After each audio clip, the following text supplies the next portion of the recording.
ನಮಸ್ಕಾರ ಎಲ್ರಿಗೂ 2026-27ನೇ ಸಾಲಿನ RTE ಅಂದ್ರೆ ರೈಟ್ ಟು ಎಜುಕೇಶನ್ ಸ್ಕೀಮ್ ನಲ್ಲಿ ನಿಮ್ಮ ಮಕ್ಕಳಿಗೆ ಪ್ರೈವೇಟ್ ಸ್ಕೂಲ್ ನಲ್ಲಿ 25% ಫ್ರೀ ಸೀಟ್ ಸಿಗುತ್ತೆ. ಆ ಒಂದು ಆನ್ಲೈನ್ ಅರ್ಜಿಯನ್ನ ಯಾವ ರೀತಿ ಅಪ್ಲೈ ಮಾಡೋದು ಅಂತ ಈ ಒಂದು ವಿಡಿಯೋದಲ್ಲಿ ನಿಮಗೆ ತಿಳಿಸಿಕೊಡ್ತೀನಿ. ಹಾಗಾಗಿ ನೀವೇನಾದ್ರೂ ಮೊದಲ ಸಲ ನಮ್ಮ ಜಗನ್ ಝೋನ್ ಯೂಟ್ಯೂಬ್ ಚಾನಲ್ ಅನ್ನ ನೋಡ್ತಾ ಇದ್ರೆ ಈಗಲೇ ಸಬ್ಸ್ಕ್ರೈಬ್ ಮಾಡ್ಕೊಳ್ಳಿ.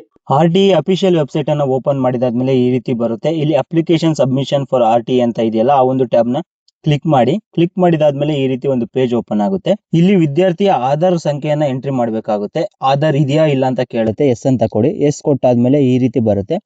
ಇಲ್ಲಿ ಚೈಲ್ಡ್ ಆಧಾರ್ ಅನ್ನ ಎಂಟರ್ ಮಾಡಿ. ಎಂಟರ್ ಮಾಡಿದ್ಮೇಲೆ ಇಲ್ಲಿ ಡಿಕ್ಲರೇಷನ್ ಮೇಲೆ ಕ್ಲಿಕ್ ಮಾಡಿ.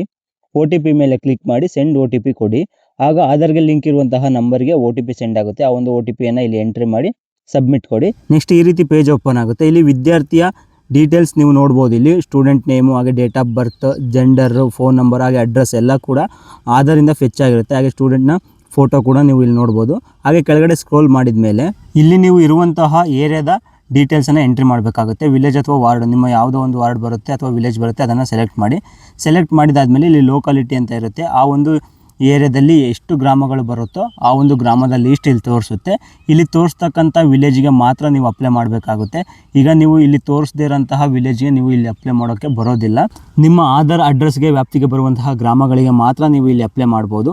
ಹಾಗೆ ಕೆಳಗಡೆ ಸ್ಕ್ರೋಲ್ ಮಾಡಿ. ಇಲ್ಲಿ ವ್ಯಾಲಿಡ್ ಆ್ಯಂಡ್ ಪ್ರೊಸೀಡ್ ಅಂತ ಕಾಣ್ತಾ ಇದೆಯಲ್ಲ, ಅದರ ಮೇಲೆ ಕ್ಲಿಕ್ ಮಾಡಿ. ನೆಕ್ಸ್ಟ್ ಇಲ್ಲಿ ಪೇರೆಂಟ್ ಡೀಟೇಲ್ಸನ್ನು ಕೇಳುತ್ತೆ. ಪೇರೆಂಟ್ ಆಧಾರ್ ಇದೆ ಅಂತ ಕೇಳುತ್ತೆ. ಎಸ್ ಅಂತ ಕೊಡಿ. ಹಾಗೆ ಇಲ್ಲಿ ಪೇರೆಂಟ್ ಅಥವಾ ಗಾರ್ಡಿಯನ್ ಅಂತ ಸೆಲೆಕ್ಟ್ ಮಾಡಿ. ಪೇರೆಂಟ್ ಅಂತ ಸೆಲೆಕ್ಟ್ ಮಾಡಿದ ಮೇಲೆ ಆ ಒಂದು ಪೇರೆಂಟ್ನ ತಂದೆ ಅಥವಾ ತಾಯಿ ಯಾವುದಾದ್ರೂ ಒಬ್ಬರದು ಆಧಾರ್ ನಂಬರನ್ನು ಇಲ್ಲಿ ಎಂಟ್ರಿ ಮಾಡಬೇಕಾಗುತ್ತೆ. ಆಧಾರ್ ನಂಬರನ್ನು ಎಂಟ್ರಿ ಮಾಡಿದ ಮೇಲೆ ಅವರ ಆಧಾರ್ ಕಾರ್ಡ್ಗೆ ಲಿಂಕ್ ಇರುವಂತಹ ನಂಬರಿಗೆ OTP ಹೋಗುತ್ತೆ. ಆ ಒಂದು OTPಯನ್ನು ಎಂಟರ್ ಮಾಡಿ. ಇಲ್ಲಿ ಡಿಕ್ಲರೇಷನ್ ಮೇಲೆ ಕ್ಲಿಕ್ ಮಾಡಿ ಸಬ್ಮಿಟ್ ಕೊಡಿ. ಸಬ್ಮಿಟ್ ಕೊಟ್ಟಾದಮೇಲೆ ಆ ಒಂದು ಪೇರೆಂಟ್ಸ್ನ ಡೀಟೇಲ್ಸ್ ಇಲ್ಲಿ ಓಪನ್ ಆಗುತ್ತೆ. ನೀವು ಇಲ್ಲಿ ನೋಡ್ತಿರ್ಬೋದು. ಪೇರೆಂಟ್ ಆಧಾರಲ್ಲಿರುವಂತಹ ಅಡ್ರೆಸ್ಸು, ಹಾಗೆ ಅವರ ಹೆಸರು, ಡೇಟ್ ಆಫ್ ಬರ್ತು, ಹಾಗೆ ಸ್ಟೂಡೆಂಟ್ ಆಧಾರಲ್ಲಿರುವಂತಹ ಅಡ್ರೆಸ್ ಎಲ್ಲ ಕೂಡ ಇಲ್ಲಿ ಶೋ ಆಗುತ್ತೆ. ಹಾಗೆ ಕೆಳಗಡೆ ಸ್ಕ್ರೋಲ್ ಮಾಡಿ. ಇಲ್ಲಿ ವ್ಯಾಲಿಡ್ ಆ್ಯಂಡ್ ಪ್ರೊಸೀಡ್ ಅಂತ ಇದೆಯಲ್ಲ, ಅದರ ಮೇಲೆ ಕ್ಲಿಕ್ ಮಾಡಿ. ನೆಕ್ಸ್ಟ್ ಈ ರೀತಿ ಬರುತ್ತೆ. ಇಲ್ಲಿ ರಿಸರ್ವೇಷನ್ ಕ್ಲೈಮನ್ನು ನೀವು ಮಾಡ್ಬೋದು.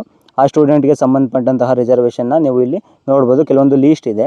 ಅರ್ಫನ್ ಅಥವಾ ಟ್ರಾನ್ಸ್ಜೆಂಡರ ಅಥವಾ ಫಾರ್ಮರ್ ಸೂಸೈಡ್ ಚೈಲ್ಡ್ ಅಂತ, ಅಥವಾ ಯಾವುದು ಇಲ್ಲ ಅಂದರೆ ಅದರ್ಸ್ ಅಂತ ಕೊಡಿ. ಹಾಗೆ ನೆಕ್ಸ್ಟ್ ಇಲ್ಲಿ ಕ್ಯಾಸ್ಟ್ ಇನ್ಕಮ್ ಕೇಳುತ್ತೆ.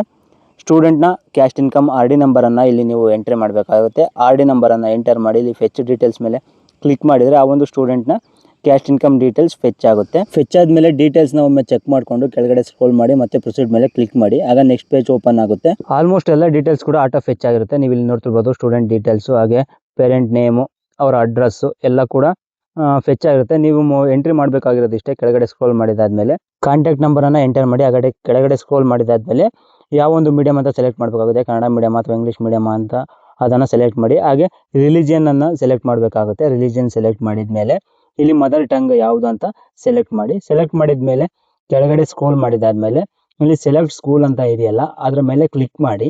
ಕ್ಲಿಕ್ ಮಾಡಿದಾದ್ಮೇಲೆ ಯಾವ ಸ್ಕೂಲ್ ಲೀಸ್ಟ್ ನಿಮಗೆ ತೋರಿಸುತ್ತೆ, ಶೋ ಆಗುತ್ತೆ. ಯಾವ ಒಂದು ಸ್ಕೂಲ್ ತೋರಿಸುತ್ತೋ ಅದನ್ನು ಮಾತ್ರ ನೀವು ಸೆಲೆಕ್ಟ್ ಮಾಡಬೇಕಾಗುತ್ತೆ. ಸ್ಕೂಲ್ ಸೆಲೆಕ್ಟ್ ಮಾಡಿದಾದ್ಮೇಲೆ ಈ ರೀತಿ ಬರುತ್ತೆ. ಇಲ್ಲಿ ನೀವು ನೋಡ್ತಿರ್ಬೋದು. ಆ ಒಂದು ಸ್ಕೂಲ್ನ ನೇಮು, ಹಾಗೆ ಸ್ಕೂಲ್ನ ಡೈಸ್ ನಂಬರ್ ಕೂಡ ಇಲ್ಲಿ ಶೋ ಆಗುತ್ತೆ.